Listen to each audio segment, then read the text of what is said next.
Pakai HP. Oke. Assalamualaikum warahmatullahi wabarakatuh. Selamat sore semuanya. Selamat beristirahat sore bersama Pak Ustadz kali ini. Tetap bersama saya Eki Nurlandari, saya dari KGB Pekalongan dan bersama saya juga Pak Ustadz Aceng Aum Umar Fahmi. Beliau adalah dosen di STIE BS Garut. BS itu singkatan dari Bisnis Syariah. Kemudian beliau juga mengajar fikih, usul fikih, dan ilmu hadis. Beliau saat ini menjadi anggota MUI Komisi Fatwa Kabupaten Garut dan juga sedang studi di Pasca Sarjana UIN Jakarta. Keren sekali. Assalamualaikum Pak Ustadz Aceng, apa kabar? Mohon maaf suaranya masuk belum masuk Pak Ustadz.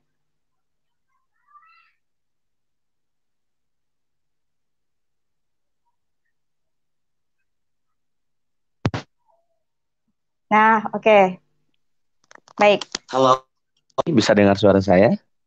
Ya, dengar. Baik. Oke, Oke. maaf. Oke. Assalamualaikum Pak Ustadz. Waalaikumsalam warahmatullah. Bagaimana kabarnya Pak Ustadz? Di Garut, Mas. Alhamdulillah baik. Alhamdulillah baik, Ibu Eki. Iya, kali ini seperti yang sudah tertera di jadwal kita akan belajar dengan Pak Ustadz Aceng tentang keistimewaan berdoa dan sedekah ya Pak Ustadz ya. Ya, betul. Oke, sebelumnya saya mau menyapa dulu yang kali ini sudah ada di live streaming saat ini di sekolahmu. Assalamualaikum semuanya, selamat sore. Semoga dalam keadaan sehat walafiat ya. Oke, kali Amin. ini mungkin Pak Ustadz bisa memberikan sedikit pembuka untuk tema kita sore hari ini. Baik. Baik, terima kasih Bu Eki. Bismillahirrahmanirrahim. Alhamdulillahirabbil alamin. Wassalatu wassalamu ala asyrafil anbiya'i wal mursalin. Sayyidina wa maulana Muhammadin wa ala alihi wa sahbihi ajmain amma ba'du. Sahabat-sahabatku, saudara-saudaraku dimanapun Anda berada, semoga hari ini, besok, dan seterusnya kita senantiasa berada dalam limpahan keberkahan dari Allah Subhanahu wa Ta'ala dalam kondisi apapun. Amin ya Rabbal 'Alamin. Amin. Saudaraku yang saya cintai, beberapa hari yang lalu, atau tepatnya sekitar 2 minggu yang lalu, bersama-sama kita telah belajar mengenai 3 komponen utama yang seyogianya menjadi satu kesatuan dalam merengkuh tujuan atau mencapai tujuan kita. 3 komponen itu adalah doa, kemudian ikhtiar, dan yang terakhir adalah tawakal. Mengenai bab ikhtiar, beberapa minggu yang lalu kita telah sampaikan, dan saat ini tiba saatnya kita untuk sedikit mengupas mengenai doa. Satu hal yang paling penting adalah bahwa doa ini adalah ibadah. Al-Imam Ar-Razi mengatakan bahwa doa itu maknanya adalah ibadah. Kemudian dalam pengertian yang lain, para ulama mendefinisikan bahwa doa itu adalah pengakuan akan penghambaan diri kita kepada Allah Subhanahu wa Ta'ala, dan pengakuan bahwa kita itu maha tak berdaya, tidak bisa melakukan apa-apa jika tidak dianugerahi, jika tidak ditolong, jika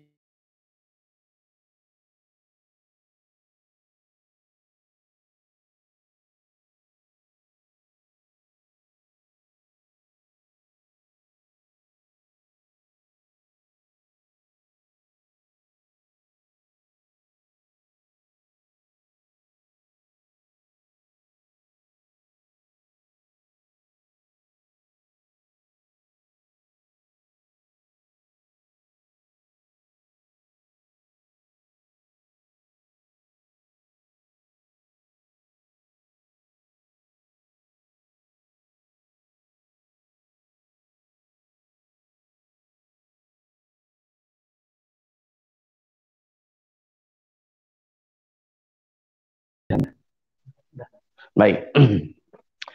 Baik, saya lanjutkan. Eh jadi doa itu secara sederhana diartikan sebagai permohonan. Talabul adna ilal a'la. Permohonan dari kita sebagai hamba kepada Allah Subhanahu wa taala, sang pemilik segalanya, sang pencipta segalanya. Jadi berdoa itu memang selain ibadah, memang juga diperintahkan oleh Allah Subhanahu wa taala. Sebagaimana tadi saya kutip, wa qala rabbukum ud'uni astajib lakum. Allah yang memerintahkan kepada kita untuk berdoa dan Allah yang menjanjikan bahwa doa itu akan diijabah atau akan dikabulkan olehnya. Permasalahan berikutnya sekarang adalah ada kalanya kita sebagai manusia memohon kepada Allah tentang satu atau dua hal yang kita inginkan, yang kita harapkan dan kita cita-citakan. Namun karena satu dan lain hal pula Allah belum mengijabah doa kita itu atau belum mengabulkan doa kita. Nah, sehingga tidak jarang di antara kita atau sahabat kita atau saudara kita menganggap seolah-olah Allah tidak mengijabah doa kita. Ini yang perlu kita ingat, yang perlu kita garis bawahi, bahwa sejatinya Allah tidak pernah mengingkari janjinya. Ketika Allah berfirman bahwa Dia akan mengabulkan setiap doa kita, maka itu pasti akan dipenuhi oleh Allah. Mengenai hal ini, Al-Imam Ibnu Athaillah As-Sakandari dalam salah satu kalam hikmahnya, beliau sampaikan, jangan sampai gara-gara telatnya diijabah atau dikabulkan doa-doamu, membuat kamu putus asa untuk berdoa padanya. La yakun ta'akhuru amadil ata'i ma'al ilhahi fid du'a'i mujiban liya'sik. Jangan sampai karena kamu telah berdoa namun belum pula dikabulkan oleh Allah, kemudian kamu berputus asa. Lalu karena Allah yang paling tahu, di samping Allah yang menjamin akan mengijabah, akan mengabulkan doamu, juga Allah lah yang paling tahu kapan momentum yang tepat untuk mengijabah doamu. Satu. Yang kedua, Allah akan mengijabah atau mengabulkan doamu sesuai yang baik menurut Allah. Artinya apa? Seringkali kita memohon kepada Allah tentang sesuatu yang kita inginkan. Namun Allah lebih tahu bahwa sesuatu itu tidak kita butuhkan. Kemudian yang dikabulkan oleh Allah, yang diberikan oleh Allah kepada kita, tidak persis sebagaimana yang kita panjatkan. Tidak persis sebagaimana yang kita inginkan. Tidak persis seperti yang ada dalam kalimah-kalimah doa kita. Lalu Allah lebih faham tentang kebutuhan kita, dan itulah yang Allah berikan kepada kita. Baik, saya berikan gambaran, saya berikan contoh atau analogi sederhana mengenai terlambatnya diijabahnya doa atau dikabulkannya doa oleh Allah Subhanahu wa taala. Semisal Bapak Ibu punya putra atau putri, di kisaran usia 9 tahun, putra atau putri Bapak Ibu sudah bisa mengendarai sepeda motor misalnya. Menginjak usia 10 tahun misalnya, atau bahkan masih di usia yang sama, putra Bapak Ibu sudah lancar mengendarai sepeda motor, karena merasa sudah bisa, bahkan sudah lancar mengendarainya, maka kemudian putra Bapak Ibu memohon atau meminta kepada Bapak Ibu untuk dibelikan kendaraan itu. Sementara dalam posisi Anda sebagai orang tua, Anda mampu untuk membelikannya karena misalnya kemampuan ekonomi Anda cukup misalnya. Pertanyaannya adalah, apakah Anda akan membelikan kendaraan itu untuk anak Anda, untuk membahagiakan anak Anda saat itu juga, atau akan menahan dulu sampai waktunya nanti cocok, sampai waktunya nanti pas, sampai momentumnya nanti pas dengan usia si anak. Nah, orang tua yang bijaksana sudah barang tentu tidak akan sembrono memberikan apa yang diinginkan oleh anaknya, karena mereka tahu bahwa itu hanya sebatas keinginan dan tidak setiap keinginan berjalan selaras dengan kebutuhan.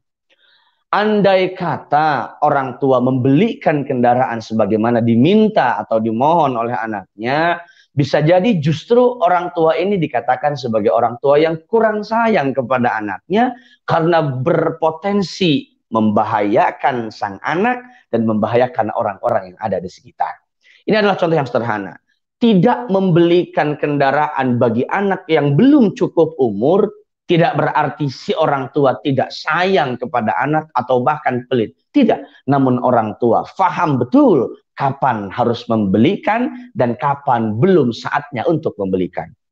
Begitu pula dengan Allah Subhanahu wa taala. Allah paling tahu kapan saat yang tepat untuk memberikan atau untuk mengabulkan doa-doa kita dan kapan waktu yang tidak tepat untuk mengabulkan itu. Mengenai doa yang sekarang berhubungan dengan virus atau wabah yang sedang menggoncangkan dunia saat ini tanpa terkecuali negara kita tercinta, para ulama banyak mengijazahkan doa-doa yang tentunya semuanya adalah baik. Di antara doa ada juga yang diajarkan oleh baginda Nabi Muhammad SAW, Rasul kita, Nabi kita, dalam hadis yang diriwayatkan oleh Al-Imam Abu Dawud. Nabi berdoa, Allahumma inni a'udzubika minal barasi wal jununi wal juzam wa sayyi'il asqam. Nabi berdoa dengan doa, ya Allah, aku berlindung padamu dari penyakit kusta, dari penyakit gila, dari penyakit lepra, dan penyakit-penyakit buruk yang lain. Ini doanya maksur, artinya langsung diajarkan oleh baginda Nabi. Tetapi perlu kita pahami bersama Bapak Ibu, bahwa tidak selamanya kita harus berdoa dengan doa yang maksur. Sekali lagi, doa yang maksur itu adalah doa yang diajarkan dan dicontohkan oleh Nabi. Dan itu baik untuk kita teladani, itu baik untuk kita ikut bacakan sebagai bentuk ittiba'us sunnah. Namun terkadang ada doa-doa yang secara spesifik tidak pernah diucapkan secara langsung oleh Nabi, tetapi tetap kandungannya adalah baik. Dan itu adalah boleh-boleh saja. Misal kayak sekarang, misalnya Anda berdoa, ya Allah selamatkan kami, keluarga kami, sahabat kami, negara kami dari virus COVID-19. Secara eksplisit, doa ini memang belum ada dalam hadis. Atau tidak ada mungkin dalam hadis. Setidaknya sampai saat ini saya tidak menemukan itu. Dengan redaksi persis seperti itu tidak ada. Tetapi kita boleh berdoa dengan doa semacam itu. Toh tidak bertentangan dengan syariat.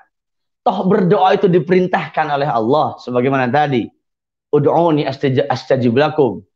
Atau dalam ayat lain Allah berfirman. Ud'u rabbakum tadarru'an wa khufya. Berdoalah kepada Tuhanmu, yakni Allah Subhanahu wa taala, dengan kerendahan hati. Ya, itu ada juga. Jadi berdoa betapapun tidak selamanya harus dengan yang maksur, itu tetap diperbolehkan. Allah lindungi kami dari corona, Allah lancarkan usaha kami, Allah berikan kami rezeki yang halal. Allah, misalnya ada seorang pedagang, lancarkan dan lariskan jualan kami. Itu sah-sah saja. Boleh-boleh saja. Nah, baik sahabat-sahabatku sekalian, salah satu metode yang baik untuk berdoa, terutama dalam konteks sekarang kita sedang menghadapi wabah, adalah dengan memperbanyak sedekah atau sodakoh.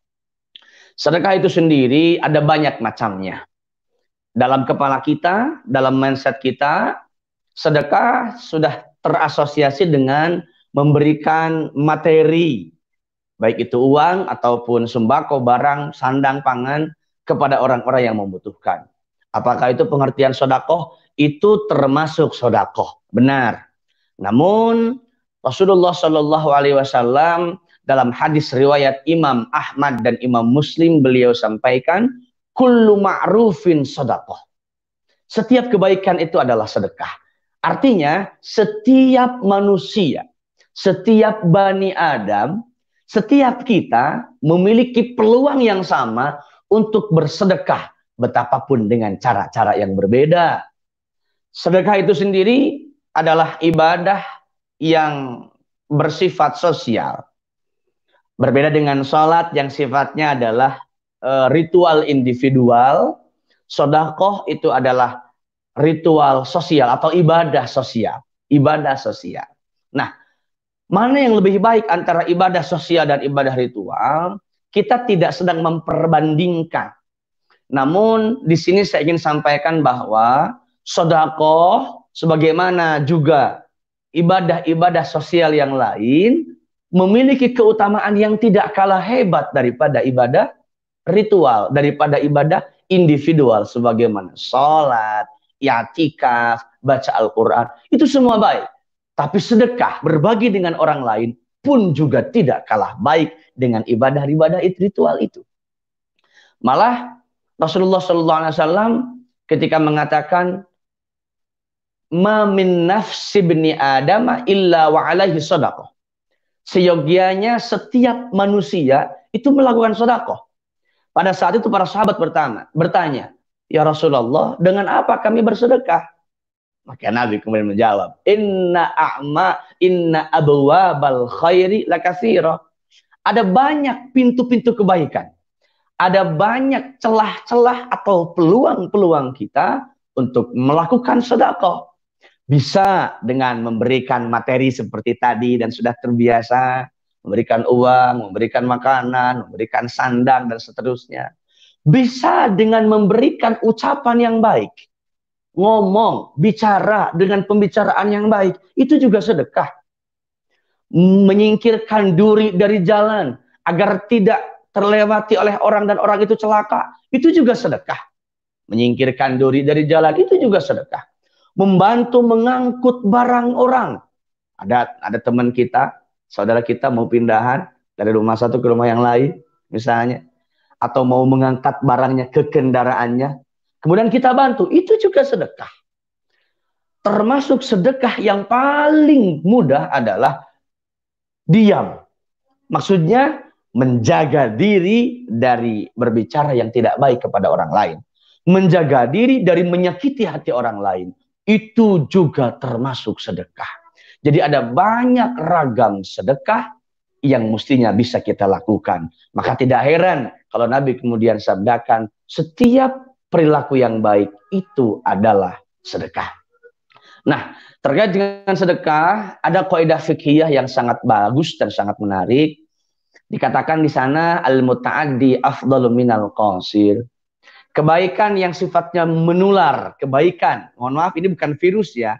Ini kebaikan yang sifatnya menular kepada orang lain, bisa kita bagikan kepada orang lain, itu lebih baik daripada kebaikan individual, daripada kebaikan yang hanya terbatas untuk diri kita sendiri.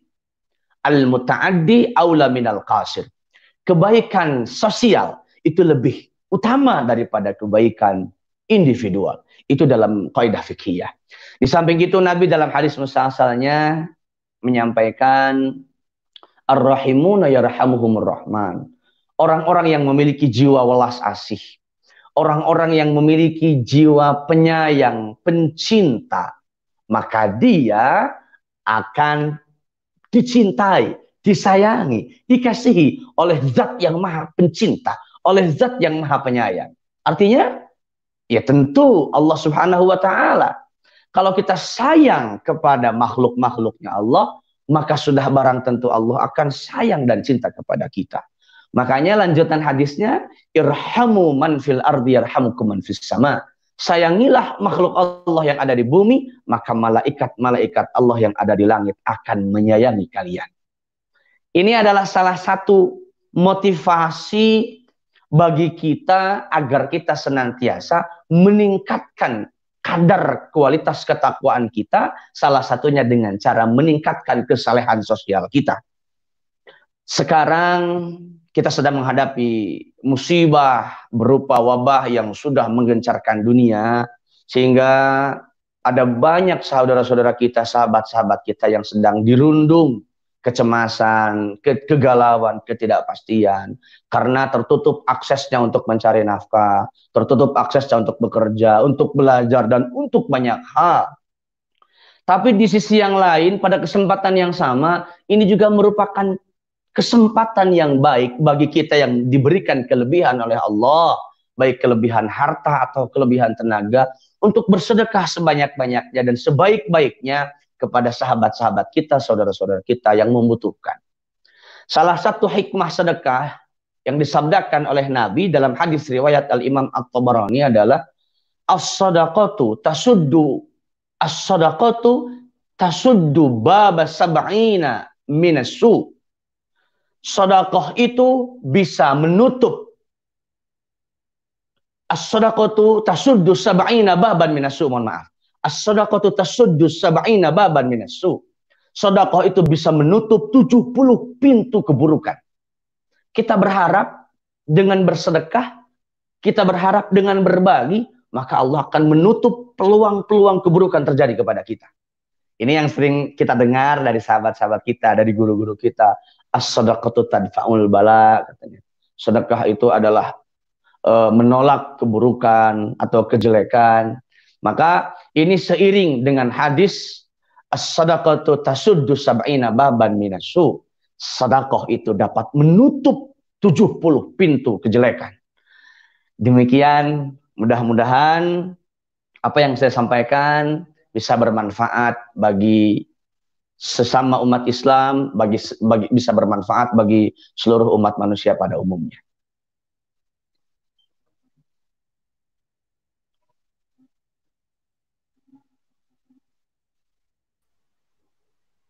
Masya Allah, sangat luar biasa ya Ustadz ya. Keistimewaan sedekah, berarti kita tidak harus punya alasan, saya nggak punya uang, saya nggak punya harta gitu ya Ustadz. Kayak senyum saja itu juga termasuk sedekah gitu ya. Betul sekali, betul Ya, sekali, betul sekali. Kalau di murid-murid kami di SD itu juga ada itunya Pak Ustadz, ada tepuknya. Oh gitu, Bahwa yang ya. namanya sedekah itu. Jadi, oh ya ini kita bisa nyapa dulu. Assalamualaikum semuanya yang baru bergabung dengan kami. Ini ada Pak Ustadz Aceng. Silakan kalau ada pertanyaan boleh ya Pak Ustadz ya. Iya silakan. Teman-teman silakan. Iya, kita mungkin bisa menyapa dulu. Di sana ada siapa saja ya? Coba kita lihat. Wow, ternyata banyak sekali penonton pada sore hari ini. Assalamualaikum semuanya. Oh ya Pak Ustadz, untuk sedekah sendiri itu kalau misalkan nih saya memberikan sedekah kemudian saya kasih tahu ke yang lain itu juga kayak gimana itu Ustadz? Bisa merusak sedekah saya apa gimana Pak Ustadz? Oke, baik. Terima kasih untuk pertanyaannya. Oh ya,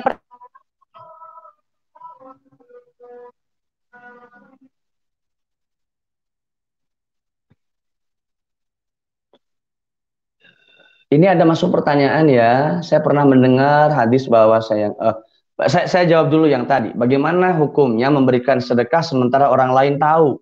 Oke, baik. Bersedekah dengan niat ingin dilihat orang, ini dikenal dengan istilah riya. Itu tidak boleh. Riya dalam bahasa agama dikenal dengan asyirkul khafi. Syirik yang kecil. Artinya apa? Artinya berarti ada tujuan lain selain mengharap ridhonya Allah. Dan ini tentu akan menciderai makna daripada ibadah kita itu sendiri. Sementara hakikat dari sedekah itu kan kita beribadah. Makanya sangat tidak dianjurkan bersedekah dengan berniat untuk pamer. Tapi niat itu adalah syai'un khafi. Niat itu adalah sesuatu yang tidak kasat mata. Kalau kita bersedekah dengan tujuan bukan untuk ingin dilihat orang lain, melainkan supaya ditiru oleh orang lain, melainkan supaya orang lain ikut meniru apa yang kita lakukan berupa kebaikan, maka itu sah-sah saja. Maka itu boleh saja. Demikian Bu Eki. Kemudian ada pertanyaan masuk. Assalamualaikum. Saya pernah mendengar dari Pak Suyitno Hadi. Saya pernah mendengar bahwa ada hadis, sayangilah penduduk bumi maka penduduk langit akan menyayangimu. Penduduk langit itu siapa? Apakah malaikat atau siapa? Baik. Hadisnya sudah saya sampaikan tadi, ada hadis musalsal, yakni ar-rahimuna yarhamuhumur rahman. Irhamu man fil ardi yarhamukum man fis sama. Sayangilah makhluk Allah yang ada di bumi, maka makhluk Allah yang ada di langit akan menyayangi kalian. Di sini ada perbedaan pendapat antara para ulama. mayoritas ulama mengatakan bahwa manfis sama itu artinya adalah para malaikat penjaga langit. Adalah para malaikat yang ada di langit. Kendati demikian, Al-Imam Al-Mubarakfuri itu beliau sampaikan bahwa yang dimaksud dengan manfis sama itu adalah Allah Subhanahu wa taala. Jadi kalau kita menyayangi makhluk-makhluknya Allah yang ada di bumi, maka Allah akan menyayangi kita semua. Hal ini sejalan, seirama dengan salah satu ayat Al-Quran, in tansurullah yang surkum. In tansuru dinallah. Menurut pendapat ulama, jika kalian menolong agamanya Allah, termasuk menolong agamanya Allah adalah dengan menolong makhluknya Allah yang surkum. Allah akan menolong kalian. Jika kita menebar kecintaan dan kasih sayang di muka bumi, maka Allah akan menebar kecintaan dan kasih sayang kepada kita. Jika kita menolong makhluknya Allah yang ada di bumi, maka Allah akan senantiasa menolong kita. Ada hadis dalam riwayat Imam Bukhari, Rasulullah sabdakan, "Man kana fi hajati akhihi, kana Allahu fi hajatihi." Orang yang membantu keperluan orang lain, maka akan dibantu keperluannya oleh Allah. Orang yang menutupi aib orang lain, maka akan ditutup aibnya oleh Allah. Orang yang membantu meringankan beban orang lain di dunia, maka akan dibantu bebannya diringankan oleh Allah nanti pada hari kiamat. Demikian Pak Suyitno Hadi, begitu juga Bu Eki dan sahabat-sahabat yang lain. Mudah-mudahan bisa membantu menjawab.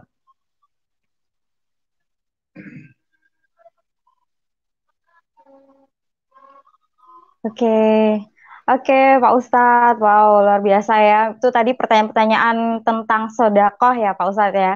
Kalau Betul. Tentang doa sendiri, Pak Ustadz, di sini tuh kebetulan masih hujan nih. Apa benar kalau hujan deras itu bisa membuat doa kita juga bisa cepat terkabul gitu, Pak Ustadz? Iya, ya, betul. Baik, terima kasih Bu Eki. Ada salah satu keterangan bahwa saat sedang hujan adalah saat yang sangat baik untuk berdoa. Walaupun sebenarnya kita itu berdoa tidak harus dibatasi oleh waktu tertentu, oleh musim tertentu, oleh keadaan tertentu. Meski demikian, sudah sepantasnya, seyogianya, dan selayaknya agar kita terus berdoa dalam keadaan apapun, tak terkecuali saat sedang musim hujan seperti saat ini. Karena kita tidak pernah tahu mana di antara doa-doa kita yang akan lebih dulu diijabah oleh Allah, mana di antara doa-doa kita yang akan lebih dulu dikabulkan oleh Allah. Bisa jadi doa kita yang sekarang lebih dulu dikabulkan oleh Allah daripada doa kita yang kemarin. Bisa jadi doa kita besok akan lebih dulu diijabah atau dikabulkan oleh Allah daripada doa kita yang hari ini. Dan demikian seterusnya. Maka karena Allah itu adalah zat yang maha segala-galanya, maha pencinta, maha pemberi, maha memiliki segala-galanya. Tidak ada istilah kurang bagi Allah, tidak ada yang sulit bagi Allah, tidak ada yang sukar bagi Allah, termasuk untuk menghilangkan wabah COVID-19 misalnya. Maka senantiasa diharapkan agar kita tetap berdoa kepada Allah dalam kondisi apapun, dalam keadaan apapun, dalam musim apapun. Demikian Bu Eki. Oh begitu, oke. Tapi ada satu mungkin Pak Ustadz ya yang nggak boleh untuk tempat berdoa, mungkin toilet gitu ya Pak Ustadz, benarkah itu? Untuk pelafalan kalimah-kalimah suci, untuk pelafalan kalimah-kalimah yang kita kenal dengan kalimah thayyibah, pelafalannya ya seyogianya memang tidak dibacakan, tidak diucapkan di tempat-tempat yang kita anggap kotor seperti toilet misalnya.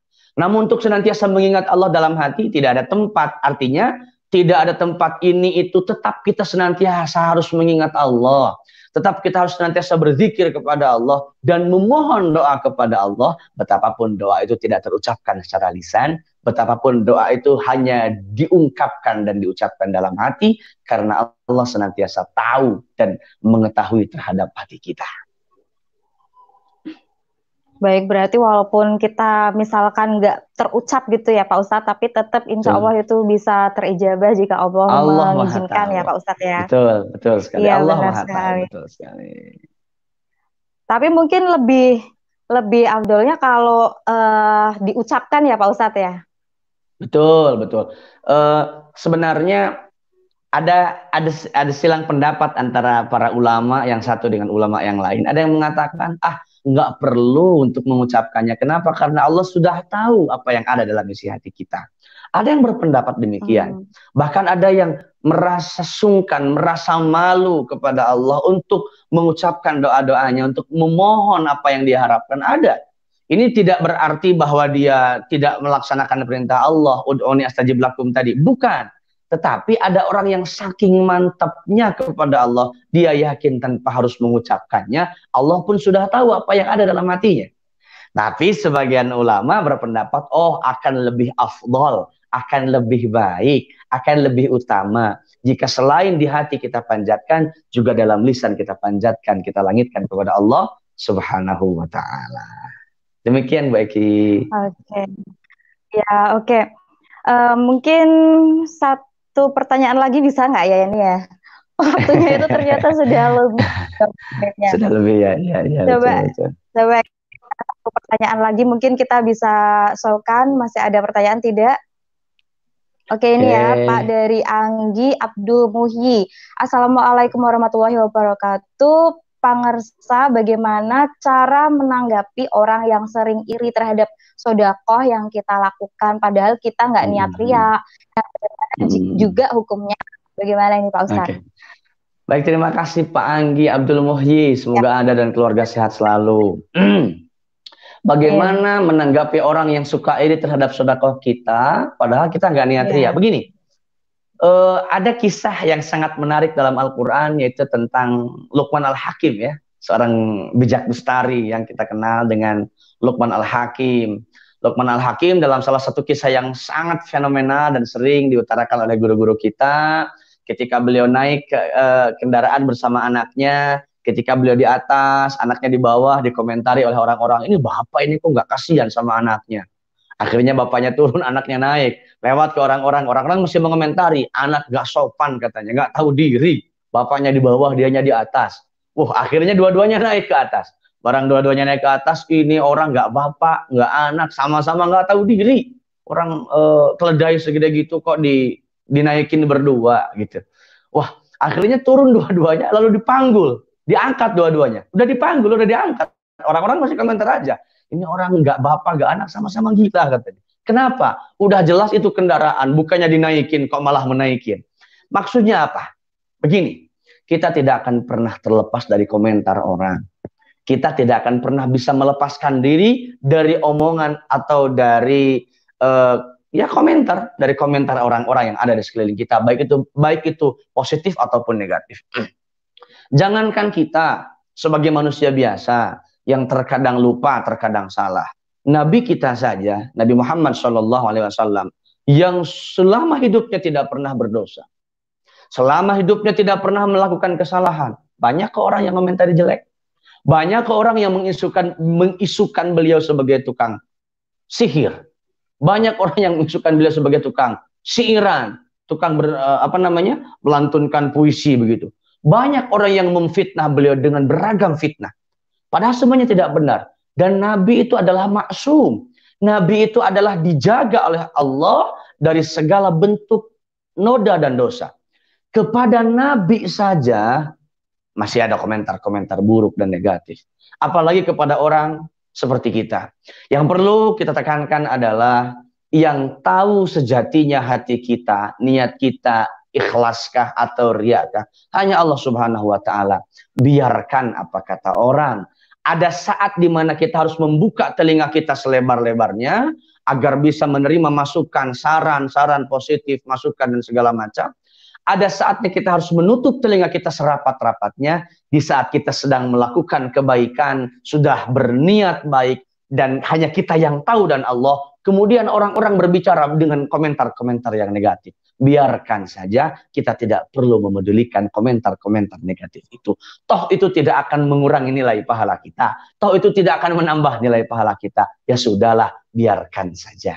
Ada saatnya kita memang harus menutup telinga kita dari komentar-komentar negatif dari orang-orang yang seyogianya mereka tidak perlu berkomentar demikian. Begitu ya Pak Anggi. dan teman-teman yang lain. Iya. Oke, mungkin itu tadi pertanyaan terakhir ya Pak Ustadz untuk sesi kali ini karena ternyata kan Oke. sudah 30 menit lebih, Masya Iya, Allah. betul, betul. Sangat antusias sekali teman-teman kita pada sore hari ini sampai Pak Ustadz kewalahan ini.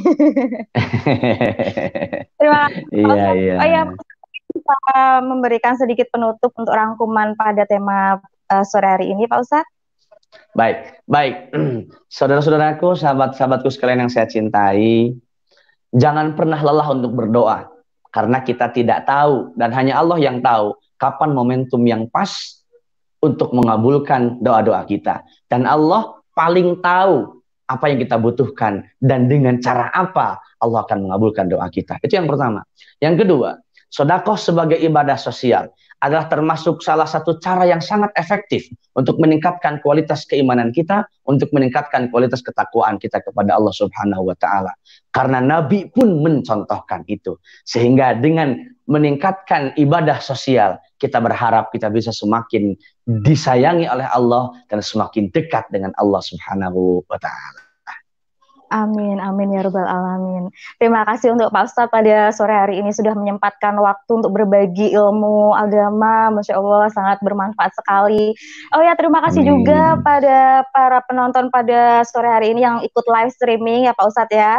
Selamat sore juga. Ya, Dan mungkin maksudnya. karena waktunya sudah habis ya, bahkan lebih ini. Saya ingin mohon maaf jika ada salah-salah kata, Pak Ustadz juga mohon maaf Pak Oke. Ustadz jika mungkin saya ada salah-salah kata ya Pak ya. Ya, saya juga sama, mohon Terima, maaf. ya, oke, terima kasih untuk Pak Ustadz, terima kasih untuk semuanya. Jangan lupa di subscribe untuk sekolahmu dan jangan lupa di like.